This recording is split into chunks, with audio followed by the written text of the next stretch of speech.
जीवन को देखकर सीखो, क्योंकि अनुभव ही शिक्षा का सबसे बड़ा अध्याय है। साहस और शौर्य के प्रतीक और रणभूमि में नैतिकता का सर्वोच्च उदाहरण रखने वाले कुलभूषण वीर पृथ्वीराज चौहान आज इतिहास में अमर हैं। आप देख रहे हैं मेरा भारत मीडिया और मैं हूं रमाकांत सिंह। खबर बिहार के औरंगाबाद से। औरंगाबाद के ब्लॉक मोड़ पर अंतिम हिंदू सम्राट और वीर योद्धा पृथ्वीराज चौहान और उनके सखा राजकवि और सहयोगी चंद्रबरदाई जी की प्रतिमा का अनावरण आज 18 जनवरी दिन गुरुवार को मुख्य अतिथियों एवं विशेष अतिथियों एवं पृथ्वीराज चौहान ट्रस्ट के गण्यमान्य लोगों के बीच आज हुआ। पृथ्वीराज चौहान के मूर्ति का अनावरण पूर्व राज्यपाल निखिल कुमार सिंह के शुभ हाथों हुआ। जैसा कि आप देख पा रहे हैं तस्वीरों में, हजारों की संख्या में लोग अतिथियों का स्वागत करते हुए एवं वीर पृथ्वीराज चौहान ट्रस्ट के लोग जो है चंद्रबरदाई जी और पृथ्वीराज चौहान जी के जयकारों से ये पूरा परिसर जो है गुंजमान रहा। काफ़ी संख्या में लोग यहाँ प्रतिमा अनावरण कार्यक्रम में पहुँचे थे। इसके बाद जनसभा गेट स्कूल मैदान में पूरे तरीके के साथ पूरा भरा पड़ा हुआ था। पृथ्वीराज चौहान की प्रतिमा लगनी थी, लेकिन ट्रस्ट के लोगों का विचार आया कि चंद्रबरदाई जी की भी प्रतिमा लगनी चाहिए, लेकिन समयाभाव या और पैसे की कमी और कारीगरों की अनुपलब्धता के कारण यह कार्य नहीं हो पा रहा था, क्योंकि ट्रस्ट के लोगों का मानना था कि पृथ्वीराज चौहान की प्रतिमा चंद्रबरदाई जी के बिना अधूरी रहेगी, क्योंकि इतिहास भी इनके गवाह हैं इनके कारनामे के कि ट्रस्ट के लोग इसी उधेड़ बुन में थे। फिर ट्रस्ट के संयोजक जगदीश सिंह ने भाजपा कार्य समिति सदस्य गोपाल शरण सिंह से आग्रह किया एवं चंद्रबरदाई जी के मूर्ति के लिए उन्होंने प्रयास किया। वे एक ही झटके में तैयार हो गए और मूर्ति में जितना भी रुपया खर्च होगा गोपाल शरण सिंह देंगे, ये बात उन्होंने उनसे कही। आपको बता दें कि पृथ्वीराज चौहान ट्रस्ट ने पृथ्वीराज जी की प्रतिमा का निर्माण जो है सार्वजनिक चंदे से कराया है, जबकि चंद्रबरदाई जी की प्रतिमा का निर्माण भाजपा के वरीय नेता एवं भाजपा कार्य समिति सदस्य गोपाल शरण सिंह ने अपने व्यक्तिगत राशि से कराकर ट्रस्ट को एक सहयोग दी है, जिससे ट्रस्ट के लोगों से लेकर सभी जगह आपसी समरसता की काफ़ी चर्चाएं शहर में हैं। सभी लोग इस प्रतिमा अनावरण से काफ़ी खुश हैं। और आपको बता दें कि प्रतिमा अनावरण में इसकी अध्यक्षता राघवेंद्र प्रताप सिंह एवं संचालन शिक्षक उदय कुमार सिंह ने किया। प्रतिमा अनावरण में खराब मौसम और ठंड के बीच शहर में लोगों ने गजब का उत्साह और आत्मविश्वास यहाँ दिखाया। इसमें सभी वर्गों के लोगों ने अपनी अपनी सहभागिता देकर प्रतिमा अनावरण कार्यक्रम में चार चांद लगा दी। वहीं प्रतिमा अनावरण के बाद गेट स्कूल के मैदान में एक जनसभा एवं सम्मान समारोह कार्यक्रम किया गया। ट्रस्ट ने सभी अतिथियों एवं कार्यकर्ताओं जो भी इसमें सहभागिता दिए सभी को माथा में पगड़ी एवं शॉल देकर सम्मानित किया। सबसे पहले जो है गायन के द्वारा सभी का एक सम्मान किया गया, जो बहुत ही मनमोहक क्षण था। गेट स्कूल मैदान में आयोजित इस सभा में राजनीतिक नेताओं समाज सेवियों का जमवाड़ा लगा रहा, जिसमें पृथ्वीराज चौहान की वीरता की गाथा को सभी ने अपने सामने रखा।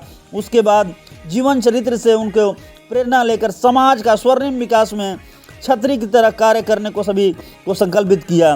तभी सच्ची प्रतिमा अनावरण कार्यक्रम में आने वाली पीढ़ी के लिए सफल होकर समाज में एक जलवा बिखेरेगा, क्योंकि पृथ्वीराज चौहान और चंद्रबरदाई की दोस्ती के भी किस्से काफ़ी बेहतरीन हैं, क्योंकि जीवन के अंतिम क्षणों में भी उन्होंने अपने दोस्त के लिए बहुत सारी अच्छी बातें बताई थी, जो कि कहावत आज भी चरितार्थ है। 4 बास 24 गज अंगुल अष्ट प्रमाण, ता ऊपर सुल्तान है मत चूको चौहान। और अपने दोस्त की बातों से ही उन्होंने सुल्तान का जो काम है वो तमाम कर दिया। तो यह देखा गया कि बिल्कुल एक पृथ्वीराज चौहान के जो सखा थे, एक राजकवि, एक सहयोगी के रूप में उन्होंने बेहतरीन कार्य किया। इसलिए दोनों के मूर्ति लगने से यहाँ के लोगों में काफ़ी एक उत्साह है और दोनों एक दूसरे के बिना बिल्कुल अधूरे हैं, और यह मूर्ति लगकर एक इतिहास यहाँ पर कायम किया औरंगाबाद ने। इस मौके पर मुख्य अतिथि पूर्व सांसद आनंद मोहन जी, पूर्व राज्यपाल निखिल कुमार सिंह, आरजेपी के राष्ट्रीय संरक्षक शेर सिंह राणा, सांसद औरंगाबाद सुशील कुमार सिंह, पूर्व मंत्री अवधेश सिंह, आनंद मोहन के पुत्र अंशुमन सिंह, नबीनगर विधायक विजय कुमार सिंह डब्लू सिंह, सदर विधायक आनंद शंकर सिंह, नगर परिषद अध्यक्ष Uday Gupta, red cross society के chairman Satish Kumar Singh, cooperative chairman Santosh Kumar Singh, पूर्व विधायक रेणु देवी, सुरेश मेहता एवं ट्रस्ट के सचिव स्वर्णजीत सिंह, अध्यक्ष राघवेंद्र प्रताप सिंह एवं ज्ञानेश्वर सिंह, संयोजक जगदीश सिंह एवं ट्रस्ट के सभी लोग इस कार्यक्रम में उपस्थित रहे। और इस प्रकार के कार्यक्रम से औरंगाबाद ही नहीं, देश में एक बेहतरीन पैगाम गया हुआ है। और औरंगाबाद में इनकी पहली मूर्ति लगने से यहाँ लोगों में काफ़ी खुशी है। आइए जानते हैं क्या कुछ कहा इस कार्यक्रम में आए हुए अतिथियों ने। क्या 50 बार कुएं में गिरे और खुद ही कुएं में गिर गिर के सीखने की कोशिश करते रहे। इससे अच्छा समझदारी ये होती है कि जो हमारे ऐसे महापुरुष हैं, चाहे वो किसी भी जाति या किसी भी धर्म में उनका जन्म हुआ हो, हमने महाराणा प्रताप जी से, हमने छत्रपति शिवाजी से, हमने गुरु गोविंद सिंह जी से ये बात समझी। मैं निजी रूप से ये बात बोल रहा हूँ कि जो झंडा होता है, ये जो झंडे लगे हुए, ये झंडा जो है, जैसे कि कल गुरु गोविंद सिंह जी की जयंती थी, गुरु गोविंद सिंह जी के इतिहास को आप देखेंगे तो उन्होंने एक झंडे की, एक पंथ की स्थापना करी और उस पंथ की स्थापना से ही वो एक महान व्यक्तित्व बने और भगवान की तरह पूजे भी जाते हैं। एक धर्म की स्थापना भी उन्होंने कर दी। महाराणा प्रताप जी ने भी सारे जीवन सिर्फ अपने झंडे के स्वाभिमान के लिए, महाराणा प्रताप जी का युद्ध अकबर से कोई जाति या धर्म का नहीं था, सिर्फ स्वाभिमान का था, स्वाभिमान के झंडे का था। ऐसे ही सम्राट पृथ्वीराज चौहान जी का जो पूरा जीवन है वो स्वाभिमानी जीवन है। उनके जीवन से अनेक चीज हम लोग सीखते हैं। और क्योंकि कि मुझे ये सौभाग्य मिला कि सम्राट पृथ्वीराज चौहान जी की जो समाधि अफगानिस्तान में थी, वहां पे जाने का मुझे मौका मिला ईश्वर की कृपा से, आप सबके आशीर्वाद से। पृथ्वीराज चौहान की प्रतिमा को औरंगाबाद जैसी जगह पर, जिसको मिनी चित्तौड़ के नाम से पुकारा जाता है, एक प्रमुख जगह पर, प्रमुख चौराहे पर बड़ी प्रमुखता से सम्मानित तरीके से स्थान दिया है। मैं भूरी भूरी प्रशंसा करता हूं, उन सब का अभिनंदन करता हूं। हमारे पूर्व वक्ता क्या बोल गए मैं सुन नहीं पाया, देर से आया, लेकिन मैं सुन रहा था सुशील जी को। उन्होंने कहा कि धर्म की स्थापना के लिए मूर्ति की स्थापना होती है, अनावरण होता है, और संस्कृति की स्थापना के लिए महापुरुषों का, देवताओं की मूर्ति और महापुरुषों की मूर्ति का वर्गीकरण उन्होंने किया। अच्छा लगा। ये मूर्तियां क्या है, स्मारक क्या है? स्मारक प्रेरणा पुंज है, जो लगातार आहट किसी चौराहे पर हमारे महापुरुष खड़े होकर पैगाम देते हैं, संदेश देते हैं आने वाली कई कई पीढ़ियों को। और ये जो नेक काम, ये जो शुभ काम, प्रेरणास्पद काम आप सबने किया, मैं फिर से आपका अभिनंदन करता हूँ, आभार प्रकट करता हूँ, धन्यवाद देता हूँ। साथियों, पृथ्वीराज चौहान जी पर हमें विस्तार में बोलने की जरूरत नहीं है, बहुत सारे वक्ता बोल चुके हैं। ठीक कहा शेर सिंह राणा जी ने कि काफी शाम हो गई और आप ठिठुर रहे हैं, मैं आपका वक्त बहुत नहीं लूंगा, लेकिन सच में पृथ्वीराज चौहान के प्रति इतिहास ने इंसाफ नहीं किया। जो सम्मान इतिहास में उनको मिलना चाहिए नहीं मिला। मैं आप सबको कहूंगा कि एक साजिश चल रही है।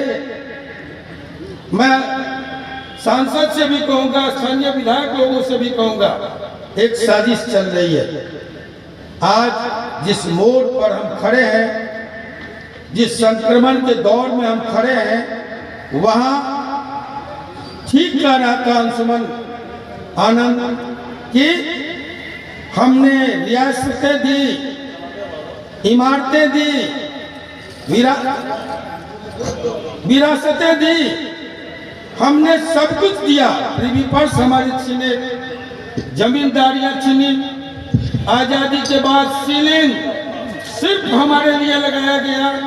मैं बेबाकी से कहना चाहता हूं कि अगर 15 बीघा जमीन पर हमको बांध दिया गया तो कोई सरकार आज तक ये इंसाफ तो नहीं की कि 15 करोड़ से ज्यादा दौलत रखने का हक किसी उद्योगपति को नहीं होना चाहिए।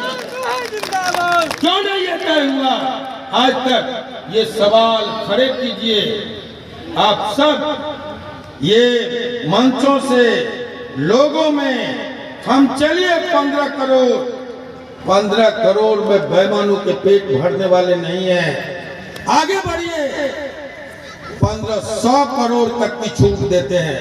अगर हमारी जमीनें 15 एकड़ से ज्यादा की जमीनें छीन ली गई सीलिंग के तहत, भू हदबंदी के तहत, तो निश्चित तौर पर इस देश में संपत्ति का भी हदबंदी तय होना चाहिए। 15 करोड़ में पेट न भरे तो 1500 करोड़ तय करो, लेकिन 1500 करोड़ से ज्यादा की संपत्ति जनता के बीच बांटो, जैसे हमारी जमीनें छीन कर जनता के बीच बांट दी गई। तो में एक नहीं है, इसलिए नहीं विवाद शुरू हो गया। लेकिन खैर, जो मैं आपसे कहने जा रहा था वो ये है कि मैं हिंदू हूं और मैं गर्व से कहता हूं कि मैं हिंदू हूं। गर्व से इसलिए कहता हूं कि हिंदू धर्म एक धर्म ही नहीं है, एक दर्शन है, कुछ सिखाता है हमको। और ये सीख कहाँ मिली हम लोगों को? ये सीख मिली हमको रामायण में, ये सीख मिली हमको गीता में। ये हमारे जो महाकांड हैं, ये हमको यही सिखाते हैं। रामचंद्र जी शबरी के साथ भी रहे और दोनों बाली और सुग्रीव के साथ भी रहे और हनुमान जी के साथ तो थे ही, और जंगल जंगल घूमते रहे। और कृष्ण के सबसे बड़े से दोस्त हुआ करते थे सुदामा। सुदामा क्या थे? और कृष्ण जो थे वो राजपूत थे। तो उसके बहुत ज्यादा विस्तार में जाने की जरूरत नहीं है, लेकिन ये दोनों जो हमारे पूज्य हो चुके हैं, राम और कृष्ण, इनसे हमको सीख यही लेनी चाहिए कि वर्ग के आधार पर हम लोगों को भेदभाव नहीं करना। और ये अगर जो राजपूत थे और उन्होंने ये सीख दी, तो आजकल का राजपूत जो है वो भी ये सीख को माने और हम लोगों को भेदभाव वर्ग के आधार पर नहीं करना चाहिए। मैं चाहता था वो सब बोल गए, तब उनको मैं क्या दोहराऊंगा, लेकिन कुछ दो एक बातें हैं जो मैं दोहराना चाहूंगा। सम्मान की दृष्टि से याद करते हैं। आज मैं आप लोगों को ये बता दूं और आप सभी लोग ये बात जान रहे हैं कि कुछ समय पहले एक फिल्म बनी थी जिसमें बड़े बड़े नेताओं द्वारा उस फिल्म का प्रचार किया गया था। ये कहा गया था कि पृथ्वीराज चौहान कौन थे, किधर से थे, इस सब में हमें नहीं जाना चाहिए।